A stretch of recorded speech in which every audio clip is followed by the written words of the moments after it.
Okay, so I'm sitting with my friends Denise and Kim today, and we're going to talk about what true friendship looks like in their lives and maybe encourage some others.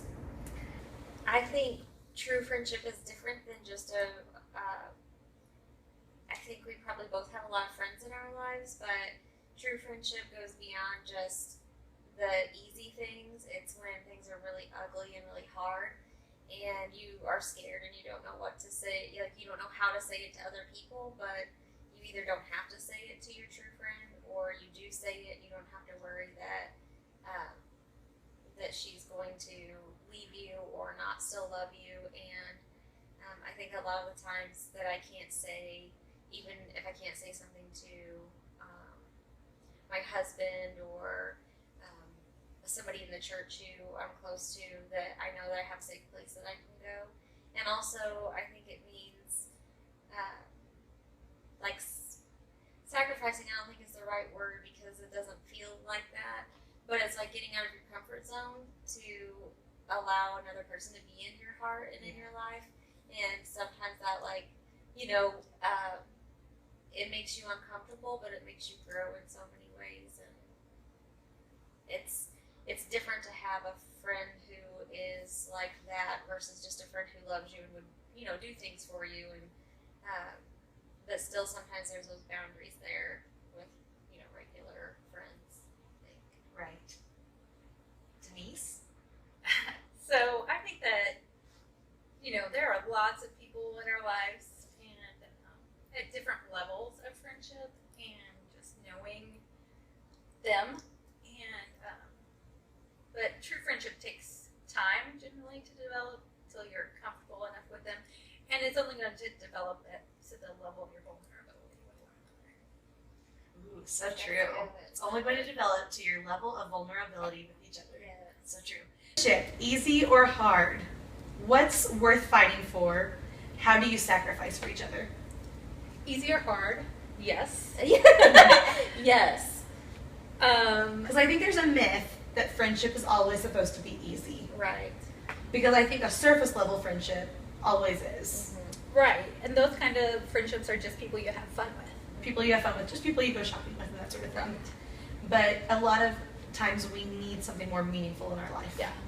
Like you need that person who's going to call you out. And who's going to say, is that really what you mean? Because you will call a friend out in such a loving way. So good. Like, I don't even know how she does that. I know. Like, have you thought it definitely about goes this? both ways. Yes. Yeah, I'm getting called out much more, I feel like. So I should start calling Denise out more. That's what you're telling Yes, me. that's what I'm telling you. Yeah. But it's also easy and hard because when you love each other so much, you're like family and your feelings get hurt. And so, and it's silly because just like when you love your child or your husband or your mom or dad or whatever, people you're closest to, if that person hurts your feelings, it's usually over something so insignificant, but it's like that person is supposed to, and so yeah, we hurt each other's feelings sometimes, but it's different too, because if it's your parent, you're kind of like, oh, my parent, or if it's your husband, sometimes you're like, well, my husband, or, which it shouldn't be the way it is, but when it's your friend, it's like, I don't know how to explain it, but it's different, Yeah. Your feelings get hurt in a different My way. friends got hurt by this person I chose. Yes. Like, I allowed you to be in my life. Yeah, but then it also goes away a lot quicker because you're like, I really love this person and I want this, I want Denise in my life, and or sometimes I hurt her feelings, and Yeah. And we are long distance friends. yes. Yes. So much of our friendship is over text. Mm-hmm. And so you know how that goes there. Text tone. Side note, you're both teachers, Yes. which is why we are in a school library. Right now, if that isn't evident, it should be. Because technically, you live at school when you teach. For sure. So yeah. So, how do you spur each other on? We send videos, YouTube videos. You said send, and I thought you said sin. We send together. That's Yes. what we spur each other on. I was like, I think we've gone the wrong direction. You send each other videos, Yeah. like YouTube videos. Songs, I like where this is going. blogs. Oh, blogs. Yeah. Yes. I like So blogs. yes, Denise really got me into several, Christian blogs and. Ooh, which ones are you Yes. reading? What are you reading right now? I really like Sarah Bessie. Is that how you say it? Oh, of course you do. Um, Sarah Bessie, yeah. And I really like Jamie, Jamie. the very worst missionary. You guys would love both of those. Jamie, the Yes. very worst missionary, and Sarah Yes. Bessie. Both have So, really good words. Like I knew of some, and also when we get quiet, sometimes we know when it's time to just let the quiet sit and let But sometimes it's time to challenge yes and them say, out of the quiet. here's what I want you to do next.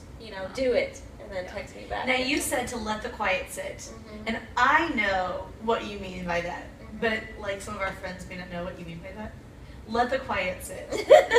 Mean. So sometimes if things are hard in our lives away from each other, just in a normal day, Your own personal life. yeah, It's hard. so Or work, or whatever. I mean, just sometimes you get that overwhelming, just quiet feeling where you don't feel like talking. But if I'm like that, she knows that I'm in that place. And sometimes she needs to push me to speak. And other times she knows that I can't in the moment. And I think that goes both ways too. And so sometimes things are just so overwhelming, or the day was overwhelming, and that there's like a moment, and it doesn't necessarily last very long, but that it's just not time to push for the person to be challenged yet. And then there's other times when we're quiet and she'll say, okay, you need go do this, and then or I'll say, okay, go do this, and then text me back and tell me you did it, and that's really helpful too. I think one thing that we do this for each other on is we, like when we're having a hard time and we're like, venting to each other about what's going on or whatever, it's like, and how it's really affecting us. It's not about what's going on, but how it's affecting us, and like, what lie are you believing? Yes. What lie are you believing? Mhm. Yeah. And then what's the truth What's of the God's truth? word to Mhm. counteract that lie? Counteract it with what's the truth of God's word. Whew, that was good. That was really good. Encourage a woman in a lonely season needing a true friend. Can I start this one? Uh-huh. Okay, so I became friends with both of you in a very lonely season, right? And so, I just gone through this major church hurt. And We're gonna need some Kleenex. I know. I here. told her warned her earlier. We should have that I brought was the gonna Kleenex. But where I just felt people loved me. I knew I had some people who loved me, but I also knew that a lot of people who I thought loved me had what I felt like had abandoned me. So I was feeling very alone, and I guess I reached out to both of you first in like that very moment, and just asking you to maybe take care of my kid a little. But you guys didn't just take care of my kid, because you then reached out and took care of me. And so I think, obviously not everybody goes through that situation, but just crying out to God for somebody to, Lonely might look different to Yeah. somebody else. yeah, It's a different situation for somebody Yeah. else. for sure. Yeah. And then I've moved since then, and so our friendship is also long distance. Yeah. But so trying to make friendships where I am is, that's difficult as well. I would say have had lonely season up there as well, where I move now. But you're very intentional about being a friend maker too, and about reaching out to people. Yeah, You do go after like finding friends, like people who need friends. In fact, yeah. you're good at Because seeking that out. some people are difficult to love, Mm-hmm. but those people need friends too. Yeah. And so they're not this kind of friendship that I have with Kim, but we can be friends on some level, and that helps me and them as well. So. Yeah. I agree. When she reached out to us, I was in a lonely season, and my very close friends from church were, their marriages were thriving and all of that. You know, I was going through a hard season, and one of my very close friends had moved to a different state, and I was like in this weird, I had just moved back from out of town after being gone for a while. Yes. And so when she reached out, it was almost like an answer to my prayer as well. And when she started the Bible study, you know, I went. The Nehemiah Bible Yes. study. So I went, and I pretty much just like jumped in and was like, okay, I'm your friend, you know? Yeah. Like, listen, we're friends. Yeah, so she was getting ready to move, and I had moved several times, you know, and so I had lots of experience with it. And I remember when I moved, the last 2 times that I moved, I was so lonely. Like, you know, just, I would have loved to have somebody just there with me as I packed, because it was an overwhelming job, but also it was a lonely, like, by myself, you know, feeling. And so I was helping her carry some food over from the Bible study to her house, and I was like, I'm going to help you pack. And she, you know, she probably thought I was insane at the time. And you might have been right. I'm going to help you pack. Yeah, and I mean, we barely knew each other, and but her husband was gone to their new place to work already, and you know, she was here by herself, and I knew she'd just gone through that hurtful time, and I thought, I don't want her to feel like I felt when I was, you know, doing that. And so that's kind of like how we became friends. But Denise is somebody who just like does that with other people. She just kind of like jumps in and says, I'm going to help you do this, or Yes. let's do this, calling out to God, and He leads you where to go next. And so like, if you're lonely, you can call out to God and just listen to like where He's leading you, and look for someone who might be at a place where, because like you reached out to friends, you know, and like you said, like you showed up, you said, I'm just going to help you pack. Right. You know, And like you didn't like wait around to be like, hey, can I be your friend? You were Yes. just like, you were like, I need you to pray for me, and you were like, and I'm going to help you pack. Yes. Like that's what it was, and Yeah. friendship just shows up sometimes. Well, and inserting yourself into people's lives, I think all kinds of people are open to friendships, but everyone feels awkward about starting Yes. them. Everyone is waiting for someone else to make the first move. Mhm. People aren't. It's not that people don't want to be your friend; they think you have enough friends already. The woman who is looking for a friend who is God honoring and Who will will also spur- encourage her. And who will spur her on? Who will spur her on.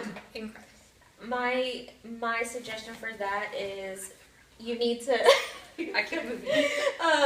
to find a place where you can study God's Word together. I think our friendship probably became stronger in the Bible study, and then we both just really love Jesus, you know, and you really love Jesus. That's why we're all, you know, Yeah. we've been friends, but I mean that's what like Yeah. binds us together. Right. At first, you might feel awkward and on the outside, and you might feel like, well, they don't like me, or they don't.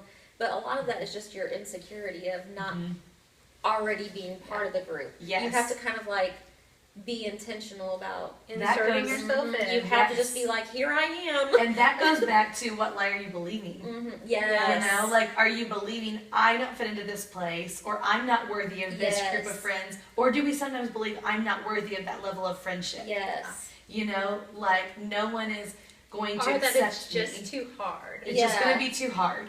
Or I've been reading Lisa Turker's book Uninvited, and she talks about how we can't push off the rejection we felt from someone else onto the next group of people, or assume that everyone else is going to think that that same person, what that person found to be a liability, is a liability. Yes. Because what that person thought was a liability, someone else might find to be your blessing. You know. Yes. And so, like for example, not everyone might enjoy like my chattiness, but the next person might be like, that's why I want to be your friend. Yes. Okay, well girls, thanks so much for sitting down together.